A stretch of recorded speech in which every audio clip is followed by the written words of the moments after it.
Bismillahirrahmanirrahim. Assalamualaikum warahmatullahi wabarakatuh. Selamat berjumpa lagi anak-anakku sekalian.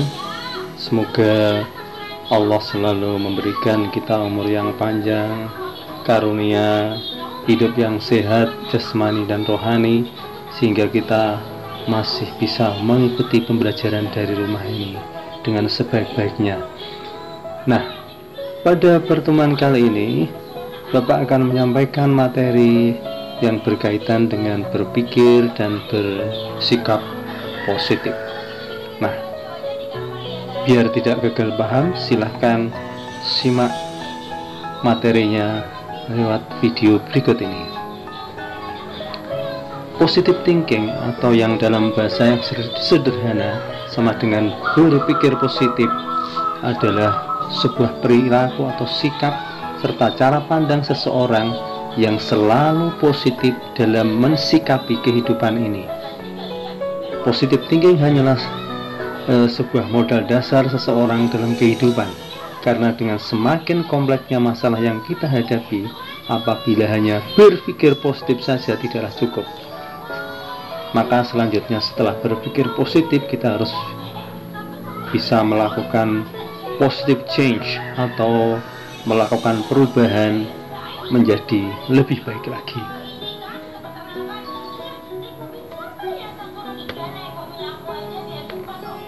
Dengan bersikap positif bukan berarti telah menjamin tercapainya suatu keberhasilan. Namun bila sikap kita positif, setidak-tidaknya kita sudah berada di jalan menuju keberhasilan. Berhasil atau tidaknya kita nantinya akan ditentukan oleh apa yang kita lakukan di sepanjang jalan kehidupan yang akan kita lalui tersebut. Dalam berpikir positif melibatkan proses memasukkan pikiran-pikiran, kata-kata, dan gambaran-gambaran yang konstruktif bagi perkembangan pikiran kita. Pikiran yang positif menghadirkan kebahagiaan, sukacita, kesehatan, serta kesuksesan dalam setiap situasi dan tindakan kita. Berpikir positif diawali dengan sebuah keyakinan pada diri sendiri, keyakinan bahwa diri kita mampu, keyakinan yang mengatakan bahwa diri kita bisa. Jika Anda melihat diri Anda bisa, maka Anda akan bisa. Jika Anda melihat diri Anda akan menghasilkan, maka Anda akan menghasilkan. Jika Anda tidak bisa melakukan hal seperti ini, maka Anda masih dikuasai oleh pikiran yang negatif. Ada beberapa faktor yang mempengaruhi berpikir positif. Yang pertama yaitu optimisme. Seseorang merasa yakin atas apa yang dilakukan dan selalu melihat sisi terang dari segala sesuatu. Yang kedua, kreativitas. Kemampuan individu untuk mengembangkan diri dan menciptakan segala sesuatu yang berbeda dari orang lain. Yang ketiga, percaya diri. Suatu sikap atau perasaan yakin atas kemampuannya diri sendiri, sehingga orang yang bersangkutan tidak terlalu cemas dalam tindakan, dapat merasa bebas untuk melaksanakan hal-hal yang disukai dan bertanggung jawab atas perbuatannya, hangat dan sopan dalam berinteraksi dengan orang lain, dapat menerima dan mengenal kelebihan dan kekurangannya. Ada beberapa faktor penyebab berpikir negatif. Yang pertama yaitu jauh dari Tuhan, jauh dari Allah. Kehidupan material, persaingan yang ketat, dan perubahan yang cepat yang terjadi dalam kehidupan ini membuat banyak orang hanyut terbawa arus hingga menjauh dari Tuhannya. Ambisi utama orang yang jauh dari Tuhan adalah meraih dunia. Hidupnya sempit dan dipenuhi oleh hal-hal yang negatif.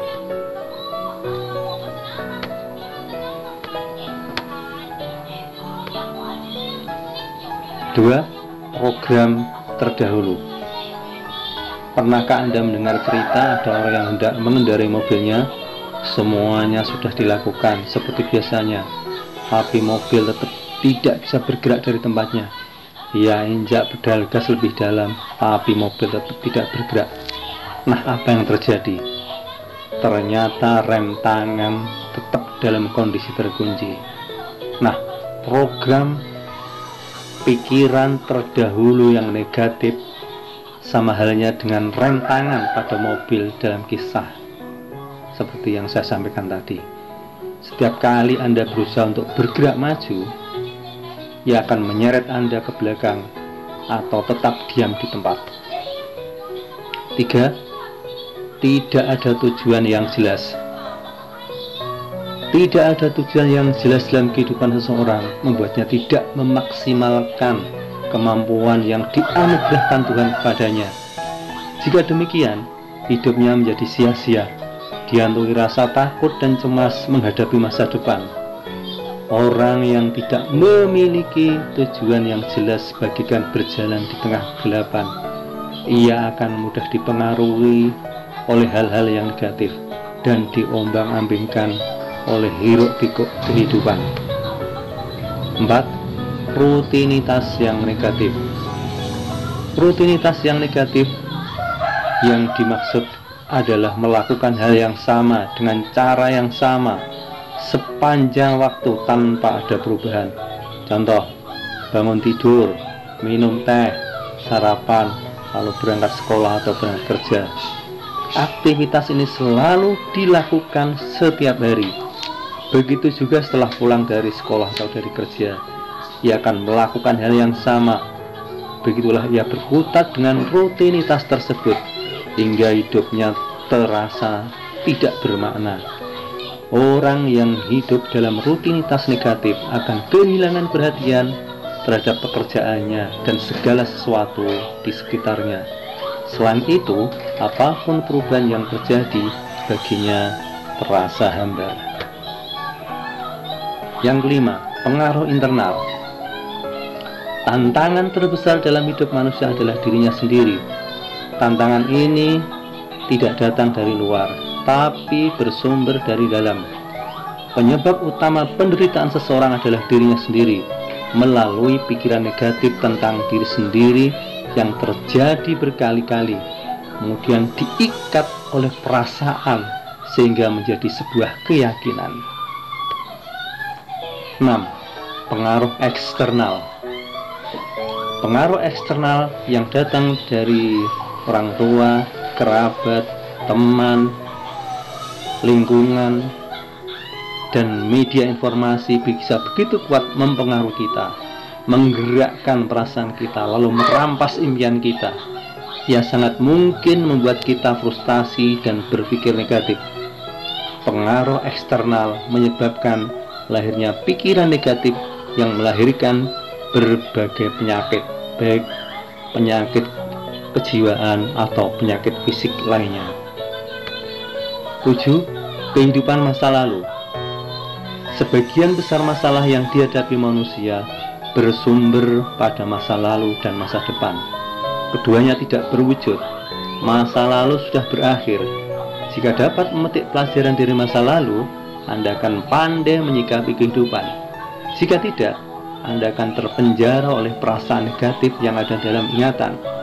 Jika Anda putuskan untuk hidup di masa yang akan datang, Anda pun akan terpenjara oleh keraguan dan kebimbangan. 8. Konsentrasi yang negatif. Konsentrasi yang negatif bersumber dari pikiran yang negatif. Pikiran ini akan membuat seseorang memusatkan perhatian pada rintangan dan melupakan hal-hal positif yang ada dalam hidupnya. Ketika konsentrasi itu dilakukan berkali-kali, maka akan menjadi keyakinan yang melahirkan masalah yang tak kunjung berakhir. Yang 9. Semangat yang mulai melemah. Ketika seseorang merasa semangatnya sudah mulai melemah, ia akan mencari pelarian dari keadaan ini. misalnya dengan menonton TV berjam-jam, makan terus-menerus meski tidak merasa lapar, merokok, minum minuman keras, narkoba, dan lain sebagainya. Nah, kondisi ini bisa menjadi penyebab utama hilangnya berbagai kesempatan dalam hidup ini. Yang 10, persahabatan yang tidak baik. Persahabatan yang tidak baik akan menyebabkan kita berkonsentrasi pada hal-hal yang negatif. Pepatah Arab mengatakan, teman duduk seseorang menggambarkan siapa dirinya. Nah, kalau kita berteman dengan penjual minyak wangi atau parfum, maka kita akan kecipratan bau wanginya. Nah, sebaliknya, kalau kita berteman dengan penjual ikan, maka kita akan kecipratan juga bau ikan tersebut. Yang 11, media informasi. Media informasi menjadi penyebab utama dalam mempengaruhi orang dengan cara-cara yang negatif. Akibatnya, pikiran dan konsentrasi terbentuk dengan pola yang serupa. Misalnya di televisi kerap menayangkan adegan kekerasan, maka penonton bisa meniru adegan tersebut dalam kehidupannya, seperti Smackdown dan lain-lain. Itulah materi sementara untuk kali ini, karena panjangnya materi yang ada dalam video ini, maka akan saya bagi menjadi 2 ya. Untuk bagian pertama akan saya akhiri sampai di sini, dan nanti akan kita lanjutkan ke bagian kedua. Sampai berjumpa lagi, semoga bermanfaat. Assalamualaikum warahmatullahi wabarakatuh.